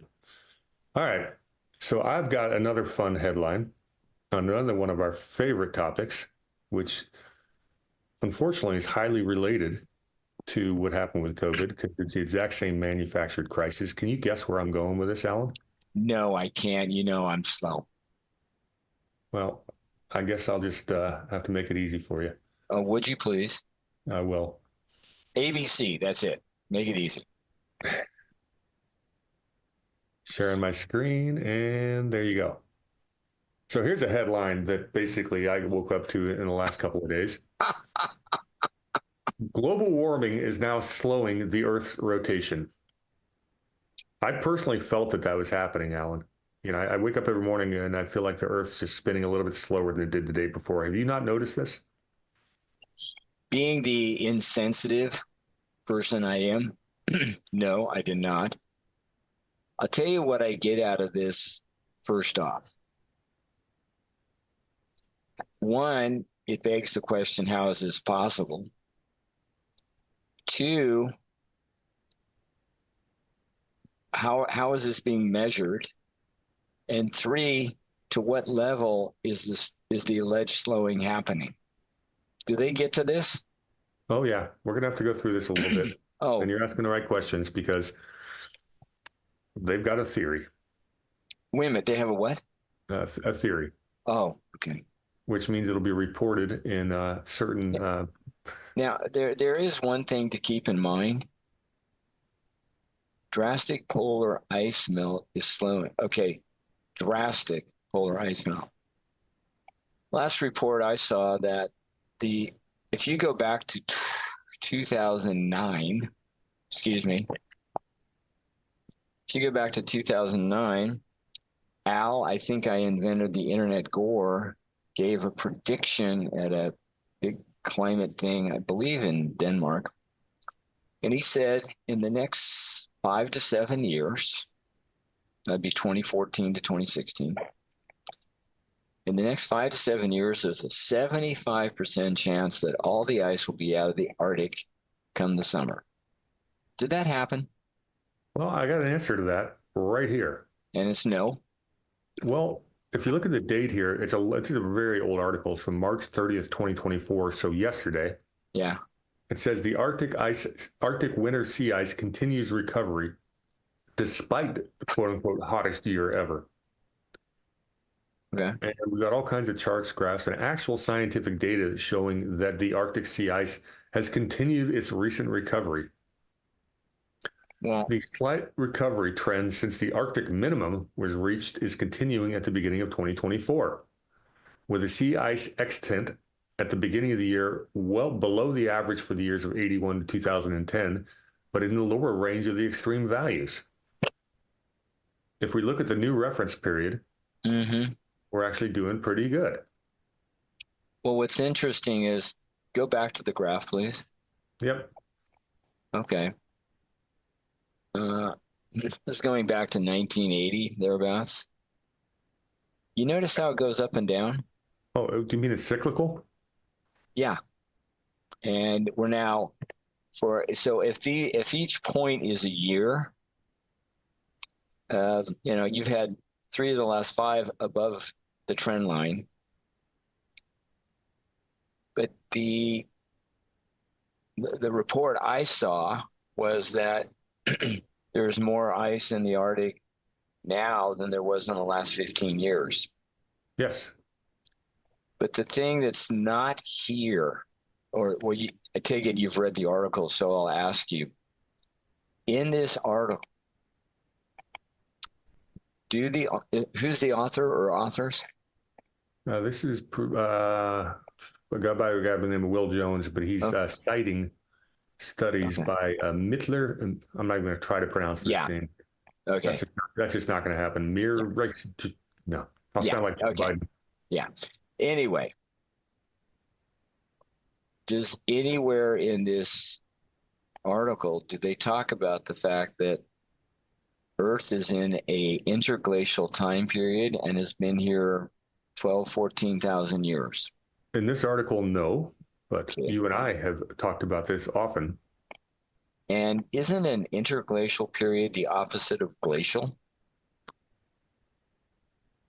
Are you trying to use logic, semantics, I apologize. Yeah. And that the ice in the Arctic, which at the end of the last glacial period, the beginning of the current interglacial period, was estimated to be 2 miles thick. And there were ice on the island of Manhattan, that place called New York, 1,000 feet thick. That would almost cover the entire Empire State Building. It's been melting for a long time. Yeah, and I was trying to find this study to help out with this, but I've got it somewhere in my bookmarks. I'm bringing it next week. But there's another recent study that talks about the quote unquote recent warming. Almost 90%, 80 to 90% of it is a result of an undersea volcano that sent un, uh, levels of water vapor, which Hmm. is the strongest of the greenhouse gases. We've never measured that level of water vapor into the atmosphere before, and it's all the way up in the stratosphere, which is far more sensitive to temperature. And that's why you had a couple of, some warming around the country. But we've talked about on this show, it's not that's not global. It only happened in the northern hemisphere. The southern hemisphere saw no warming in the same period of time. The, So the thing almost, about, go ahead, sorry. no, it's almost like we have a complex climate system that we don't really understand altogether. No, no, no. It's all very basic and simple. Uh huh. Yeah. What's not talked about, and we'll come back to your article, is that water vapor is a greenhouse gas. It has a life expectancy of about 12 days. So it's not going to have a big impact. Methane is good for about 12 years. CO2 gets into the hundreds, maybe 1,000 years. But then again, if you don't degreen the planet by getting rid of trees, well, they really like CO2. But the gas they're not talking about in this article, I'm sure, and normally it's never talked about, is SF6, sulfur hexafluoride. You remember SF6, Brady? You're the one who first told me about this, so I do remember it. Okay. Well, SF6 is a man-made gas. It's used in the electrical creation transmission business. One of the things it does, it's great at preventing arcing. And I refer to this as the King Kong of greenhouse gases, because you were talking about water vapor. Well, according to the EPA, and I know this because I went to their website and I printed out the page because in case they ever changed it. If you have an equal volume of CO2 and SF6, SF6, sulfur hexafluoride, can retain 23,500 times more heat than CO2. You think we need to worry about SF6? Should I lose sleep tonight? No, but they're not talking about it. They're talking about CO2. Well, of course. CO2 is nothing compared to SF6. And the other thing is that, again, this is estimated because the gas hasn't been around that long. It is, let's say CO2 is good for 1,000 years. SF6 is good for over 3,000 years. But we're worried about greenhouse gases. But we want to go more electrical. That means you want more, people to create and eventually leak into our atmosphere more SF6. I thought greenhouse gases was the problem. And if the EPA knows about this, everybody can know about this. This is not a hidden item. Go ahead. That would require informed consent, Alan. We don't need it if the risk is minimal. Did I not mention just a few minutes ago that everything they did with COVID is identical to what they've been doing with climate alarmism? I think so. You manufacture a crisis, or you make it seem far more, you exaggerate the crisis, you scare the living hell out of people, and then the government gets to step in and seize power they wouldn't have had otherwise done, also known as the Hegelian dialectic. Well, you want the government to come in and step in because they're going to protect you because they know what to do because they're the experts. Yeah, it's really funny about COVID and climate is they say trust the experts. The only problem is they're only trusting some experts because the other experts who disagree with them don't get funded and don't get published. Well, that's because they're part of the conspiracy. So trust the experts comes with a little bit of footnote that says trust the experts that agree with the official narrative. Right. Or as you know, as I like to call it, the common accepted narrative. Drink from the can and shut up. Alan, I don't know. We haven't talked about this before, but I'm going to share something. There's a recent documentary that came out Cool. called Climate, the Movie, The Cold Truth. And I'm going to share a link. Yeah, a lot of this data is in this hour and 20-minute long video. So I'm just going to Where'd you see it? On Rumble. Okay. I've got it up here. I pulled it up right here. If you just type it into the search engine, because I think some of these get taken down pretty quickly off of Rumble. But I'm going to put a link in there for it right there. Okay. Thank you. That's it's a really good. My favorite, one of my favorite of the climate skeptics is Dr. Willie Soon, and I find him to be just absolutely hysterical to listen to. But he's smart as all hell, and he's got all the data and great costumes. Oh well, that's what's that from? That's from what is that silly movie? Talking about the patriarchy, that series. But it's a pretty well done documentary. So I wanted to share that. That's got a lot of the facts and data that we talk about is in there. Wow. Okay. Thank you. Definitely worth watching. I've gone through it twice now, and it's. So have I gotten everything wrong so far, based on what you're studying? No, based on that film, Alan, you've got an awful lot of it right. What did I get wrong? There's a couple things in there that neither you or I had talked about before. So there's some new stuff in there. You want to give me one? No, I wasn't prepared for that. Okay. You'll just have to watch it yourself. Why don't you watch it and give us a book report? Movie report. Okay, I'll do that. I can do that. Next Sunday. Stay tuned next Sunday for Alan Myers giving us show and tell. I might be able to do it by then. So what else you got today? I wanted to go deeper into this article.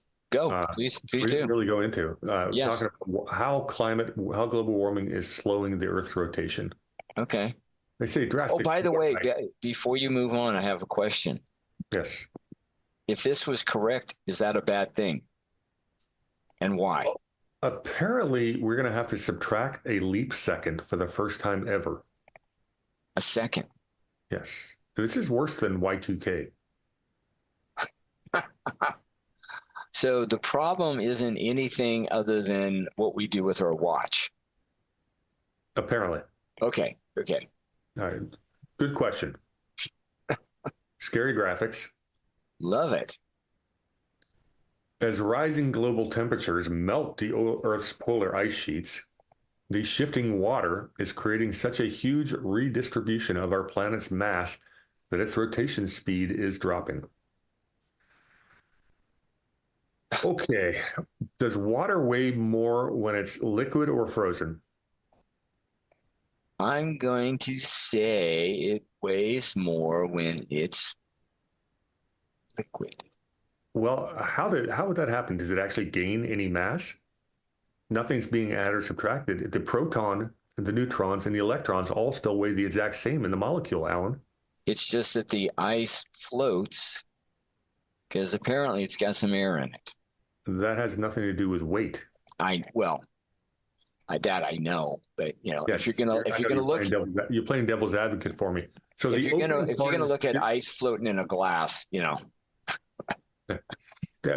doesn't. Yes, Zap in chat says it expands, and Lucky Black Kitty says it's the same, which is correct. You are not adding every molecule is made up of what? Neutrons, protons, electrons. They have a specific weight. You're not adding or subtracting to them by changing the temperature. They weigh the same.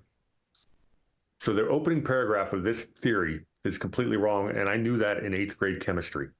If I'm wrong, if anybody in here thinks that I'm wrong in chat, please correct me. Wait a minute. Here's the kicker.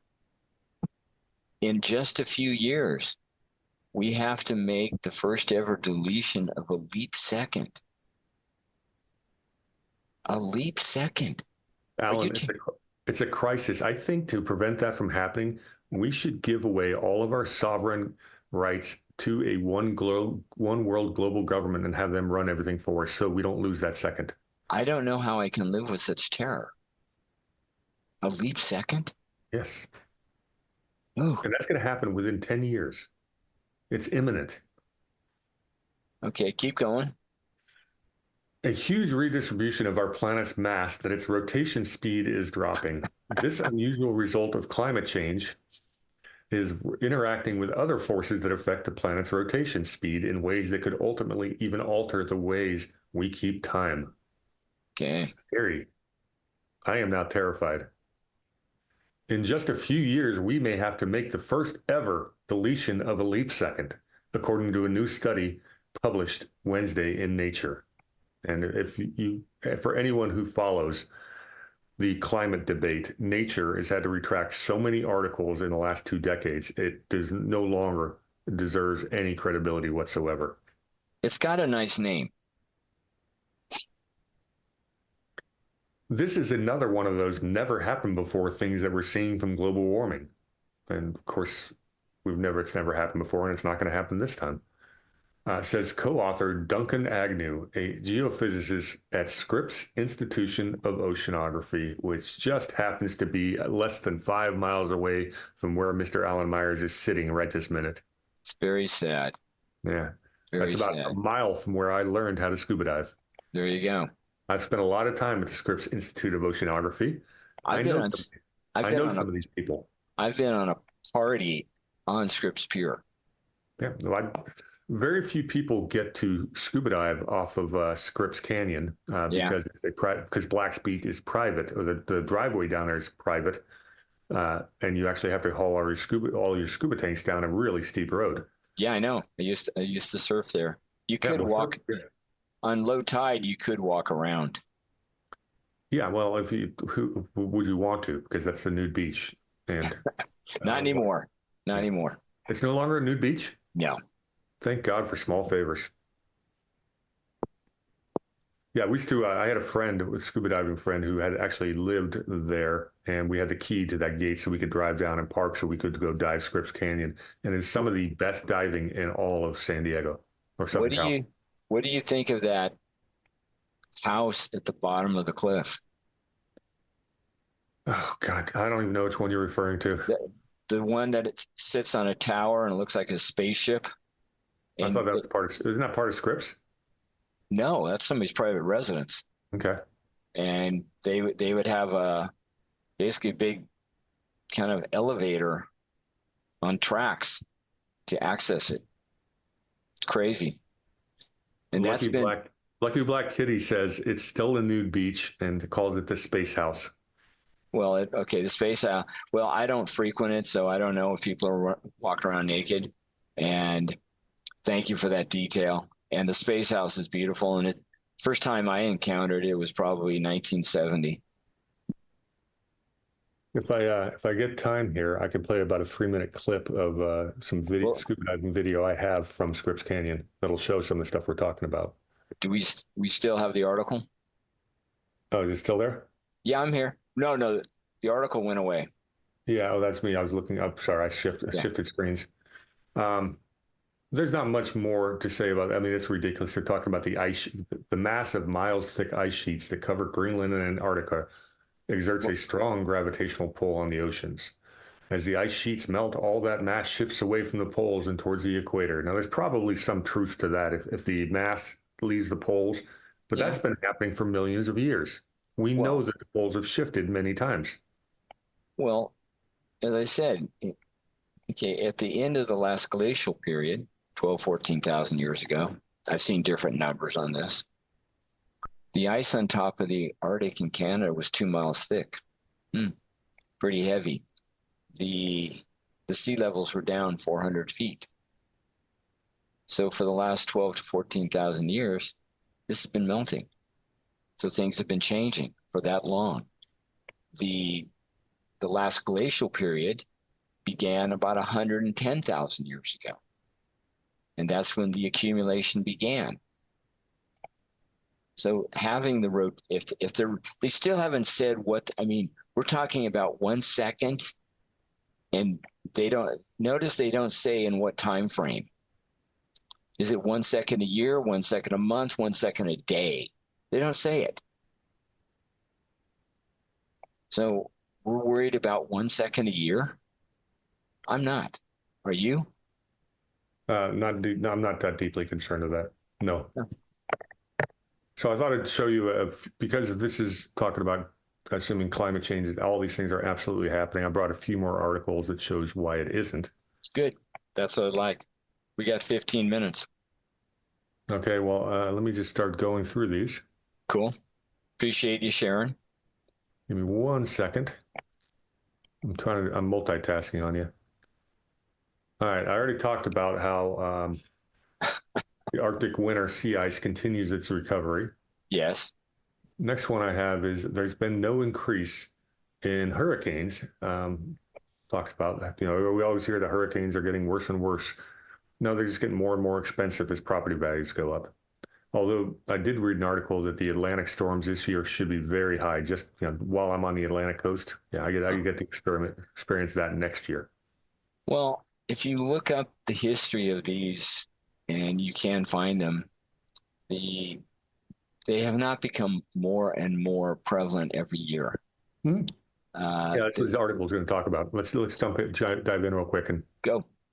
Hurricanes are now smaller and more compact, says a meteorologist, but the predicted ferocious season will become a political football for climate alarmism.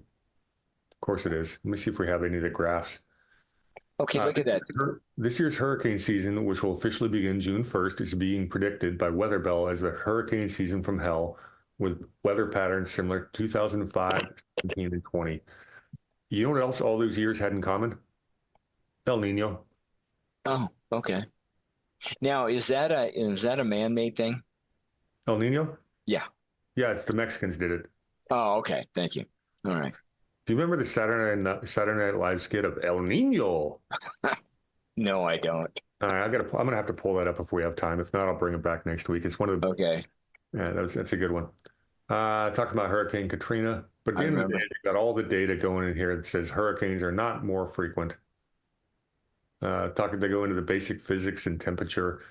And really, I like this. When you look at the 50,000-foot big picture, the Earth is a heat engine. The tropics remain fairly constant, and it's the poles that have the greatest change.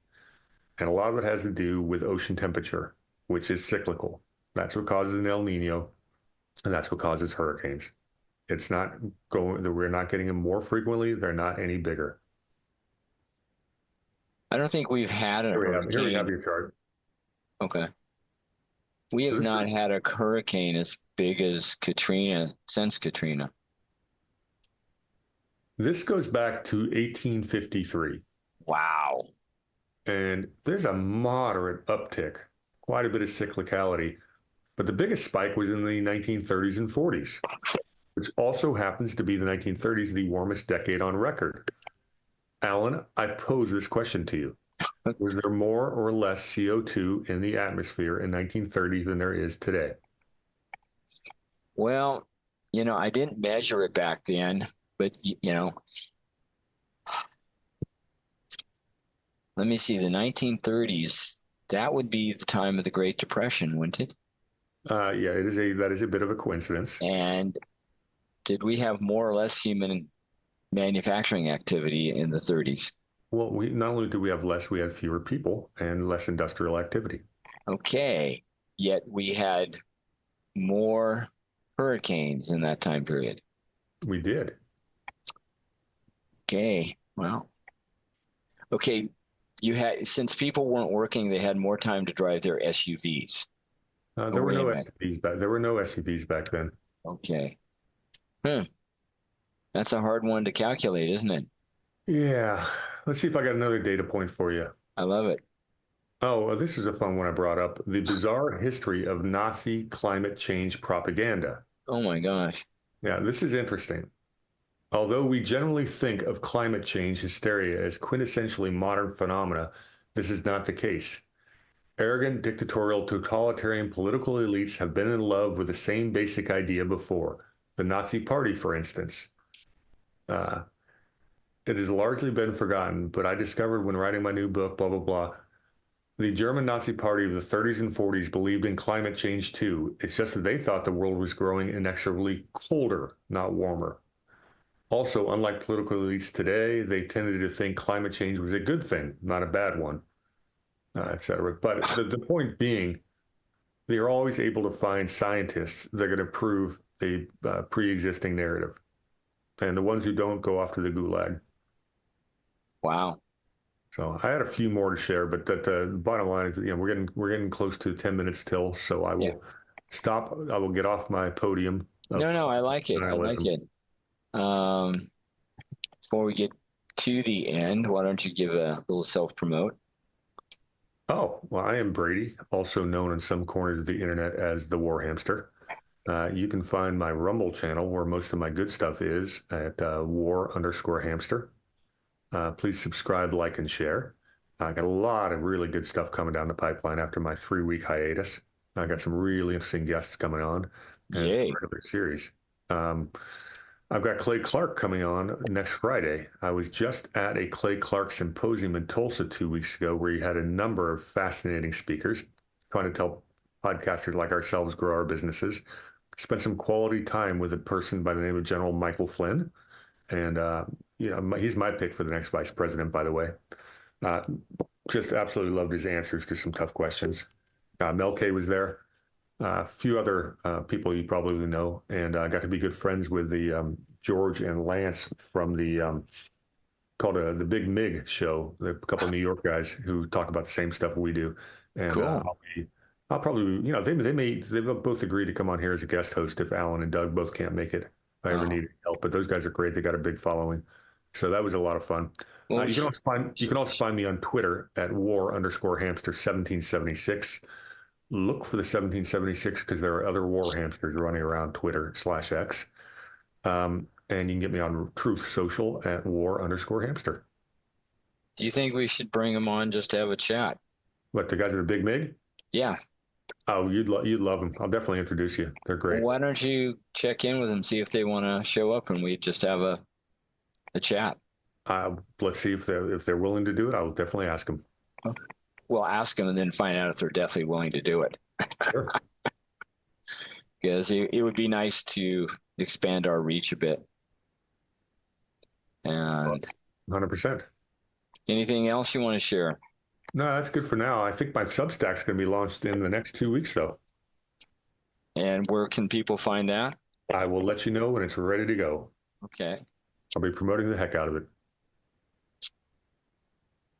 I want to, since we've done everything, and there's just one last thing I want to talk about, and we're not going to get through it all, but we touched on it in Whack-a-doodle News, and I'd like to just begin this conversation with you, Brady. Okay. Amendment 1. You ready? I am. Okay. And I'm going to break this into the sections based on punctuation, such as a comma. And Doug, I know, really likes the opening on Amendment 1. And he wished it was the opening of Amendment 2. The opening on Amendment 1, Congress shall make no law. Is that pretty specific? What do you think? Do they suggest there might be a few laws, or was it no laws? Congress shall make no law. Okay, that doesn't sound like any laws at all that can be made. I don't think that's ambiguous. I know. Respecting an establishment of religion or prohibiting the free exercise thereof. So what I get out of this is Congress is being told by the writers of the Constitution, the Constitution being the creator of what is to become the federal government, including Congress. You don't touch this topic. You don't touch, which is another way of saying there is going to be no state religion in this country. Like in other countries, that's to me referring to the establishment of religion or prohibiting the free exercise thereof. So what happens if you have something in your religion that says you have to say, I like this or I don't like that? Can Congress make a law preventing you from saying, I like this or I don't like that? If this is part of your religion? What do you think, Brady? I'm going to go way back in history to like 2 minutes ago when you said Congress can make no law. Okay. That resonated with me, Alan. Good. Well, if you can't make a law about the establishment of a religion, as in have one religion in the country, and you cannot prohibit the free exercise of a religion, then how can you tell people not to say something, or they can't say this, or they can't say they don't like something if that's part of your religion? You can't. But somehow this goes away if someone decides what you just said is hate speech. Does that make sense? I know. Let's go back in time to shall make no law. I want people to think about that, because if you're speaking from your religious base, your religion, the federal government can make no law. Next is abridging the freedom of speech, which is actually connected with this free exercise thereof. You can make no law abridging the freedom of speech. Apparently, they don't have that in Scotland. Now, notice they didn't say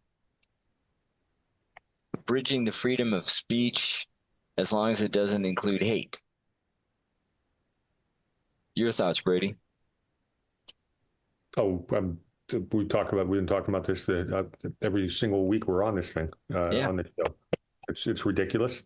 And again, make no law. I think the most important thing to remember about the First Amendment.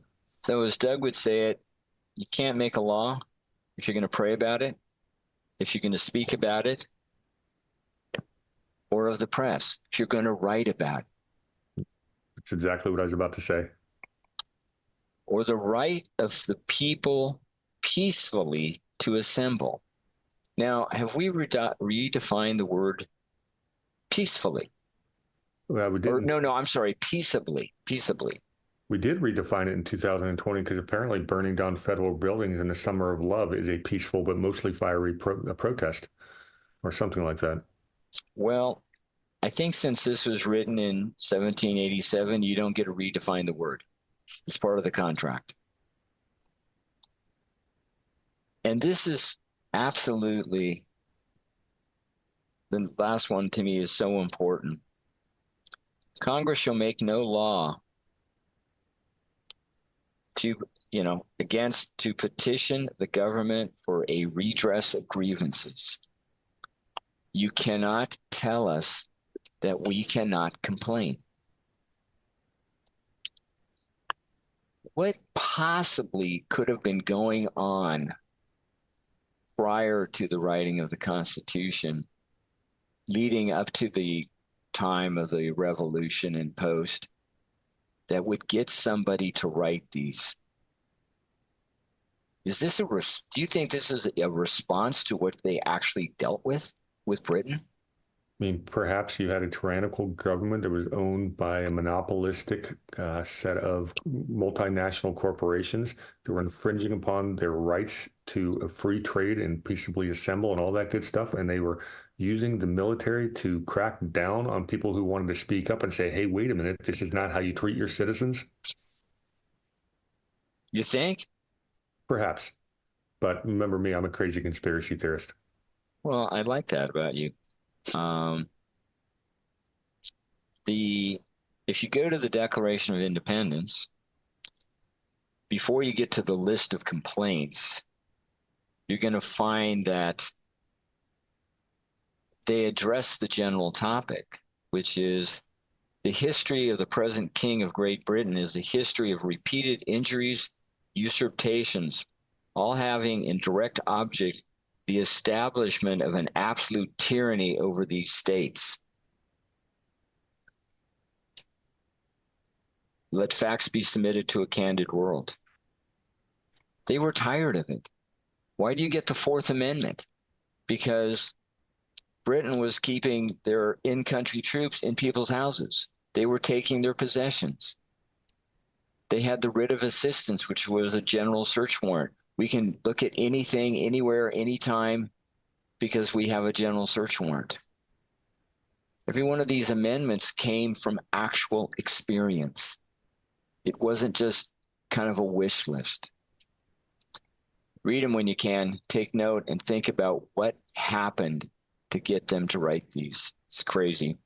Brady, we actually made it through 2 hours. Thank you very, very much for being here. I really appreciate your time and your articles. See, the ladies are in-house. I will. Any last comments, Brady? No, time flew. It was great, Alan. Well, thank you so much. Hopefully we get our third wheel Dougie back next week. Yeah. If he finds those snow cones, we're in. I will wrap. Alan Myers here. This has been another episode of For the Republic. All you good people out there, you lovers and defenders of liberty, freedom, rights, individuality, quality of opportunity for all. To all you patriots. Oh yeah, you know who you are. Till next time. May you be and stay safe and well. Patriot out.